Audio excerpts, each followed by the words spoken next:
Well, hi guys. Thank you so much for letting me be here. Hello, Zoom people. Like Peggy kind of previewed, my name is Kaycee Stanley. I'm the founder and director of the Real Hope Project. And at the Real Hope Project, what we do is we make videos of kids in foster care here in Minnesota who are waiting to be adopted.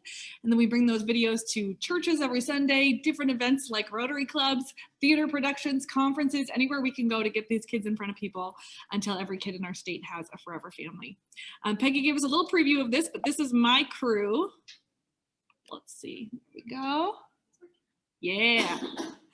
So this bearded stud on the right is my husband, Pete. You can call him Petey Pie if you ever meet him. He loves it. On the left is our son, Martez. We call him Tez. The little toddler turns 2 next week. Her name is Tyka Friday Stanley. I call her My Girl Friday. And then the little tiny one is Vinnie June Stanley. She was born about 4 months ago. So we have a lot going on. Tez is in the process of getting his license. So he's got his permit right now and we're teaching him to drive. So my life is in constant peril, but he's doing great. He's the coolest kid. So we met Tez through the Real Hope Project in 2018 is when we met him, and then adopted him officially in 2019. So he was 12 when we met him, 13 when we adopted him. He's coming up on 17 this fall, and he really is just the coolest kid you've ever met. So before I tell you much more about the Real Hope Project, I actually have a video that can explain who we are and what we do a little bit better than I can. So let's check this out. There's nothing more powerful than a story. Stories change the world.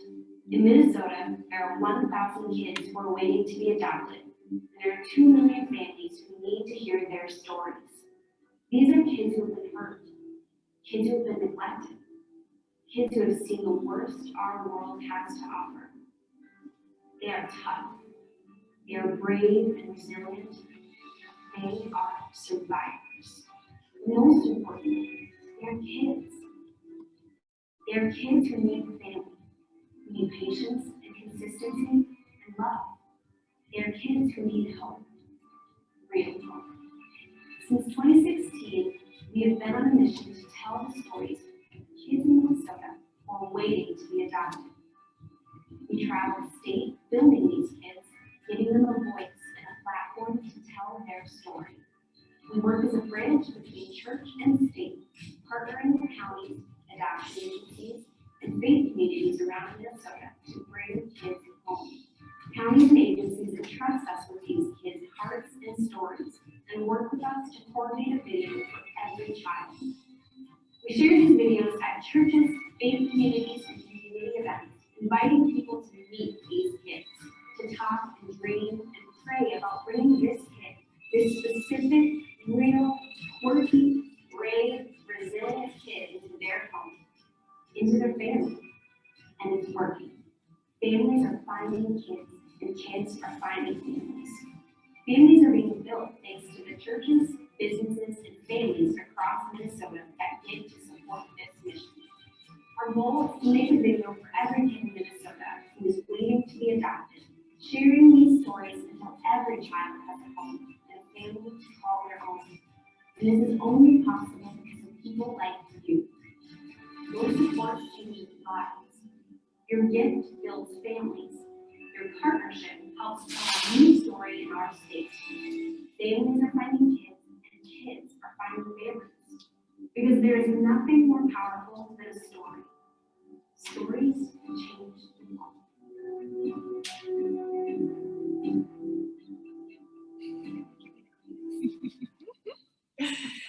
So that's kind of the overview of what we do. Did that make sense? Yeah. Okay. So to give you a little bit more of kind of the behind the scenes and details, we are the only organization of our kind in the Midwest, as far as we know.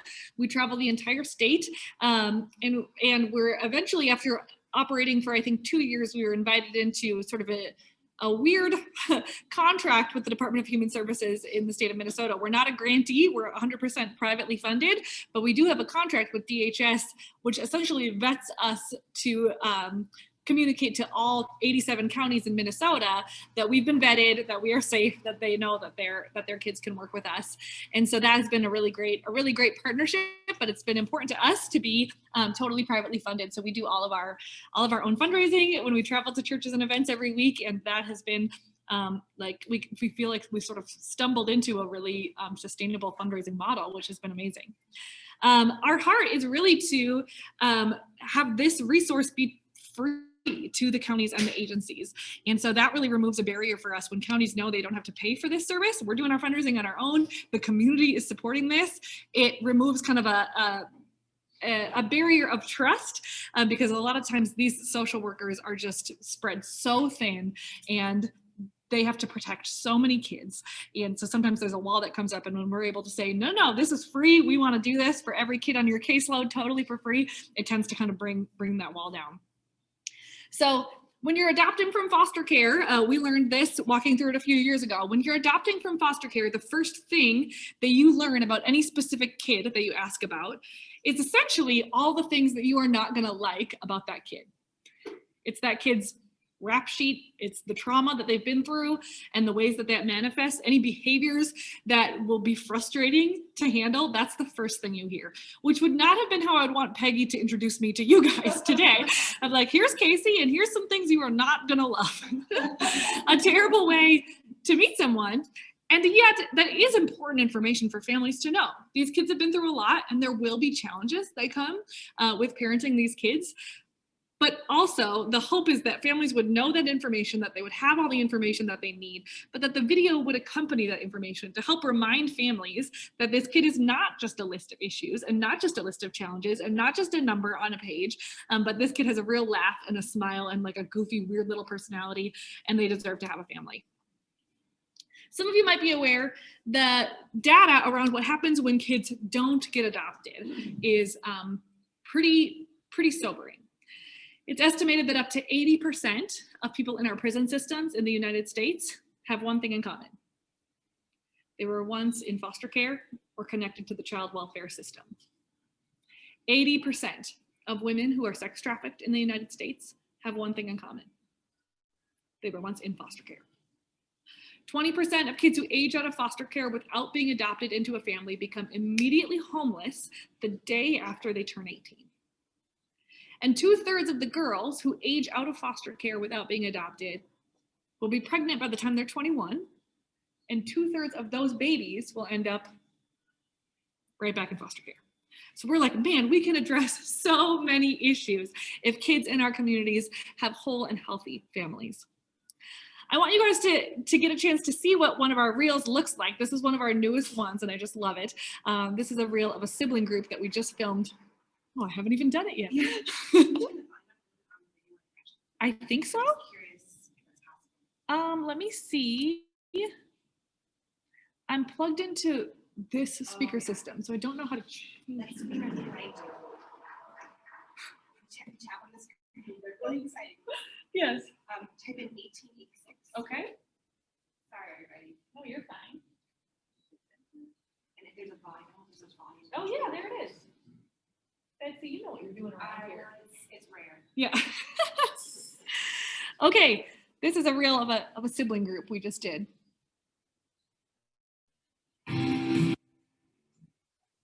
First thing doing is like we play 2 squares and they kind of 4 squares or just 2 people. My favorite thing about this is George.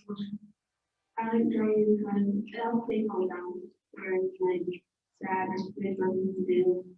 I describe gaming as funny, caring, and trustworthy. I like to be really active. I like to do for fun is swimming, playing basketball, and skateboarding. I like skateboarding because it's the best and we can just ride it and then we can go around and if someone wants to get into a skateboard, I'll tell them go there because it's a lot of experience and a lot of fun. It's like kind of like being a new beginner again. So when I skateboard, I feel excited, nervous, tingling. It's something I do for describe a close friend that was caring, trustful, nice, and kind. The parents' job is to work and get stuff and fix cars. A parent that like is active, doing fun stuff, and talk a lot, and just have, like spend time with us. Family means take care of you and take care of your kids. Adoption means, for me, there's some people out there that you trust and feel happy with. I'm Ella and I'm 12 years old. I'm Julian, 12 years old. I'm Ellen and I'm 12 years old. I'm Julian, 8 years old. And this is our reel.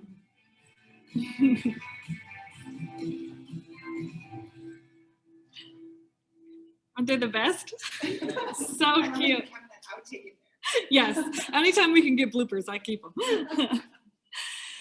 So that's a little overview of what we do.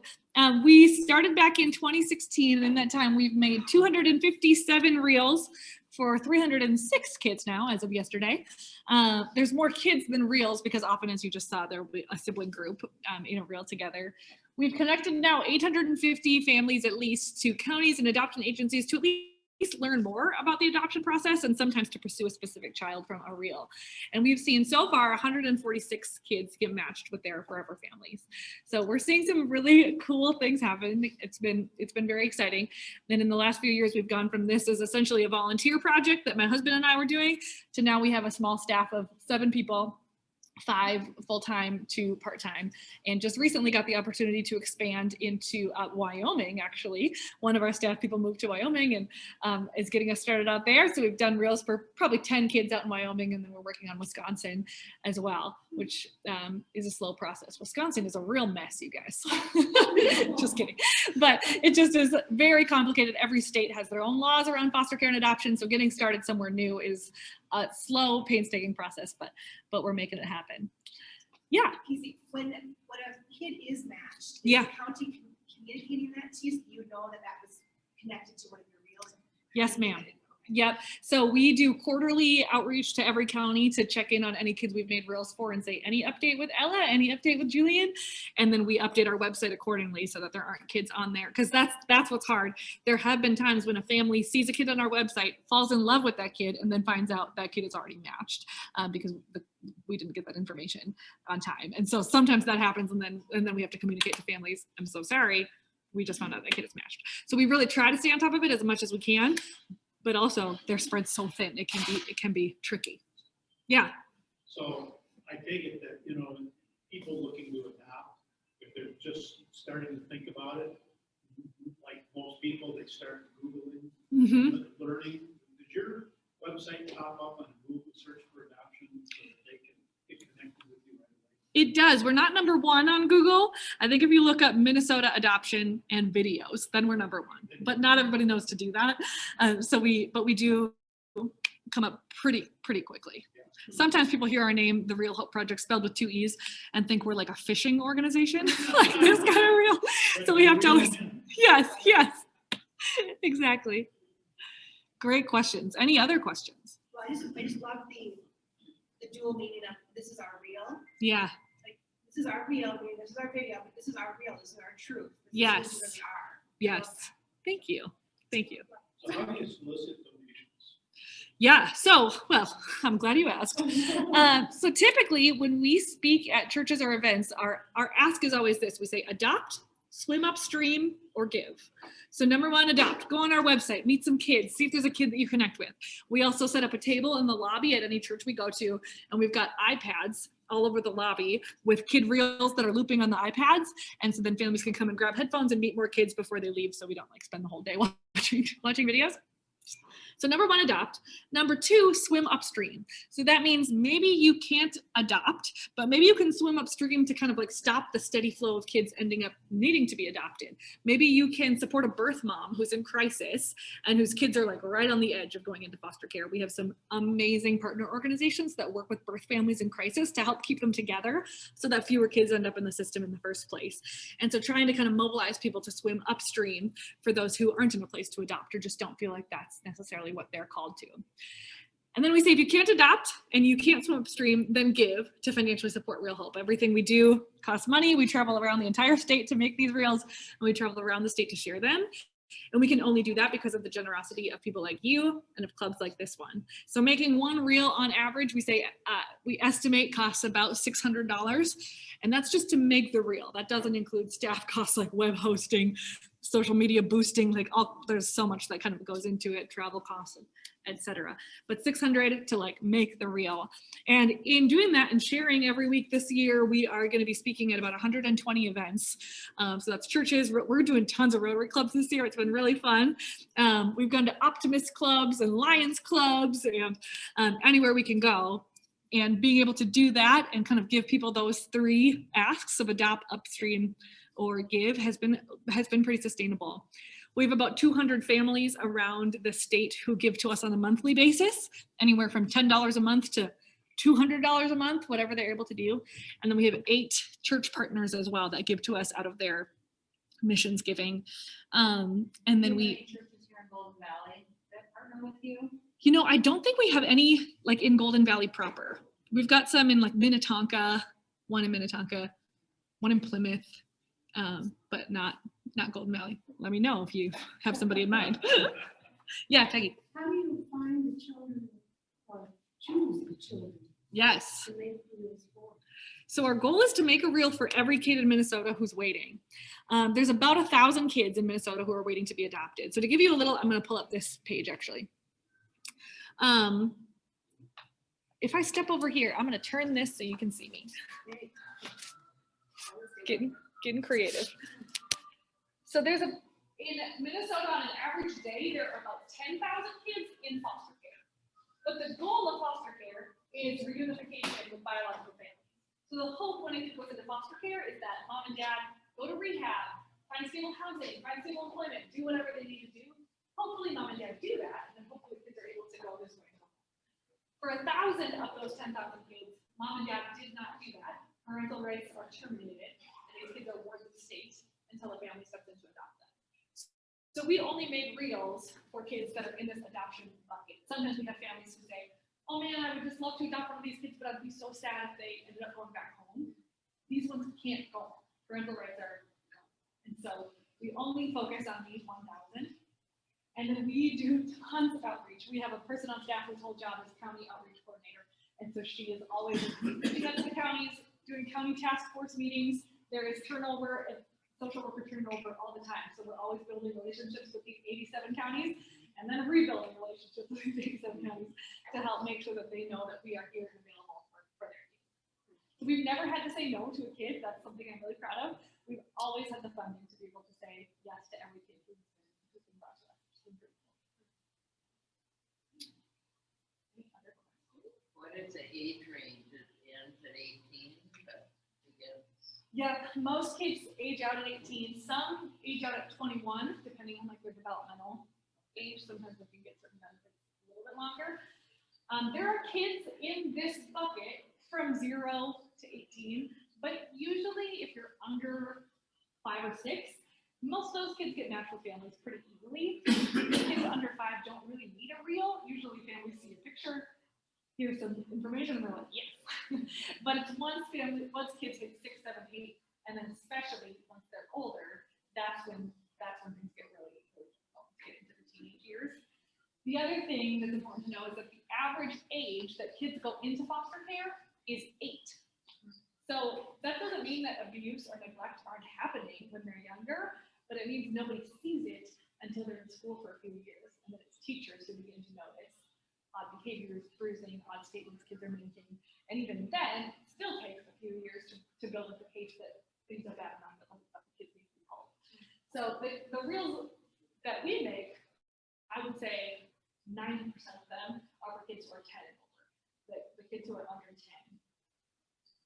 So we've done some for kids who are under 10, but we've only done, I think, 1 or 2 for kids who are under 5. Almost all of those kids get naturally fast in it. Oh yeah. I'm sorry, just because we're going to share this out. Sorry. To the community. Yes. Thank you. Any other questions? So you make the connection with a family that would like to adopt, and then you connect them with the adoption agency and they do all the paperwork? Exactly. So we're not an adoption agency. We're not vetting families. We're not doing home studies. We're not doing licensing. Any family that comes to us, we just funnel them right to the agencies. So we're really like a sort of connector, and really see part of our niche role as being a bridge between church and state. I have a master's degree in theology, and I'm just able to kind of connect in a lot of different faith environments. And so we really feel like that's a cool spot that we get to really focus. And so we go to all kinds of things, but really focus on the faith community, knowing that faith communities adopt kids. There's a lot of adopted kids within faith communities, and we're able to partner on the state side to make the videos and then really highlight them specifically in faith communities and then in other places as well. And then funnel everybody straight to the agencies.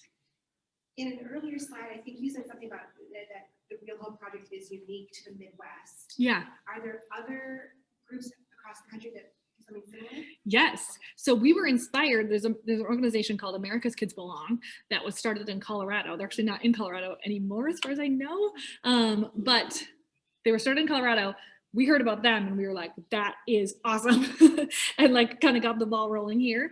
And then in the process, we've learned that there's others that have popped up, but not to the same, to say it bluntly, not at the same level as the Real Hope Project. So there's like the Department of Human Services in the state of Michigan was making videos for a while, but it wasn't like they're doing other things. It wasn't like a day-long event and a focus. Yeah. So other organizations have done things similar. America's Kids Belong inspired us. Our system ended up looking fairly different, but they kind of were the inspiration behind videos of kids. It's interesting, as you mentioned, that one of your employees is in Wyoming, so you're starting to do things there. Yeah. I mean, it seems like it would be a model that could be very easily replicated. Yes. As you're learning what the nuances of each state's system. Yes. So you can maneuver that, but that's the hope. The general idea of it is very replicable. Yes. Replicable. Easy to replicate. Yes. Yes.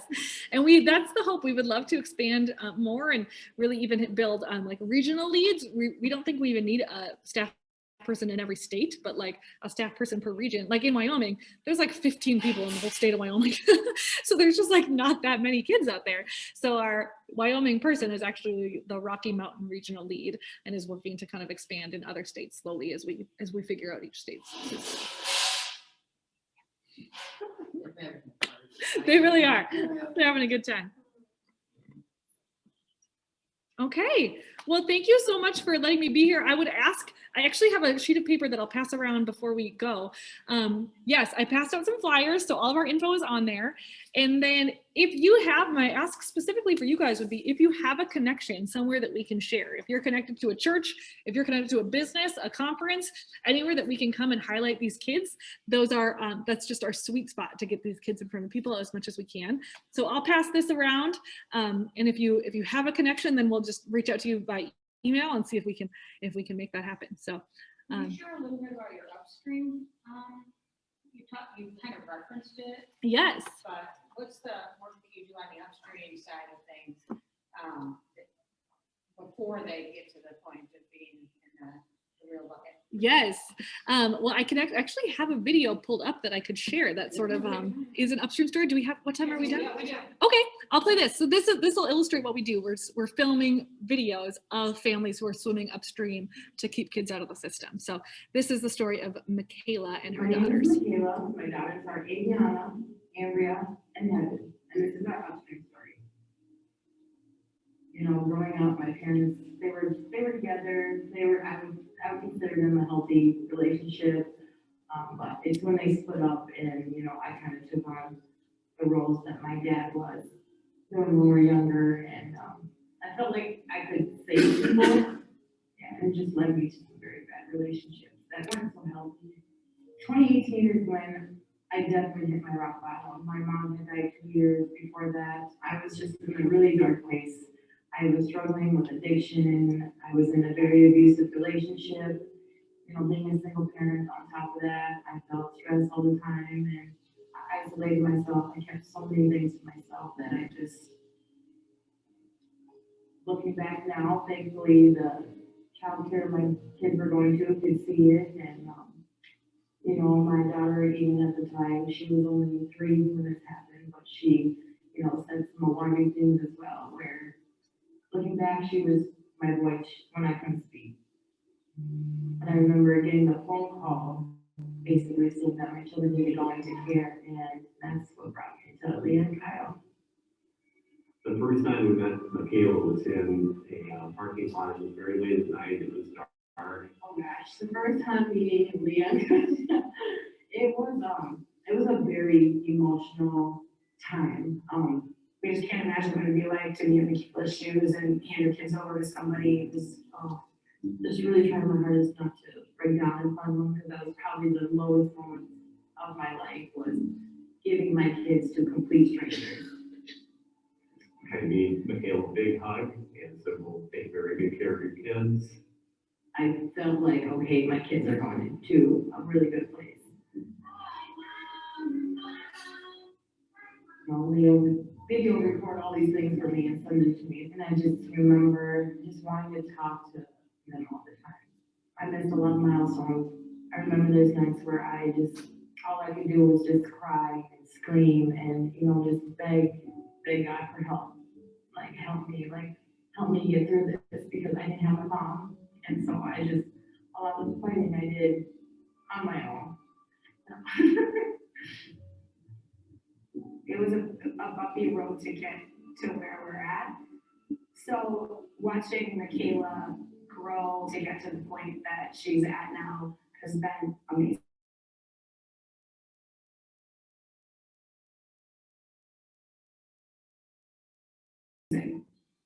I just didn't understand, and I wanted to. It took really working through all the hard stuff and just forming a relationship with Kyle and Leah. She understood that connection with people was her way out. It was almost as if she could identify, like, I'm not in a good spot right now, and my way out is not retreating in the darkness, but going into the light. There was no way I was gonna just give up on my kids.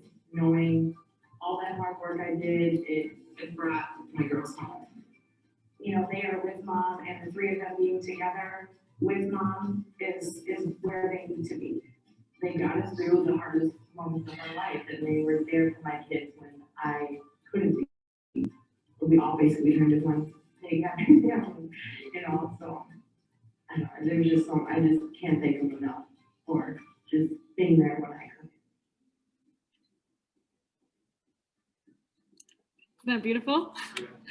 So that's one of our newest upstream stories. And so, yeah, the heart behind those is to really inspire people that if you can't adopt, there are other things you can do to help prevent kids from getting to a place where they don't have a family.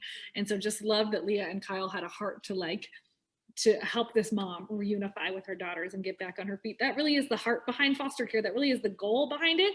Obviously, it takes both parties to agree to that goal.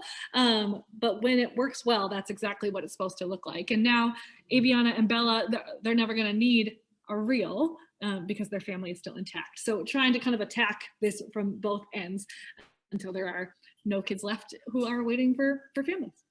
Does that answer your question? Okay. Okay. Well, that's my deal. Thank you.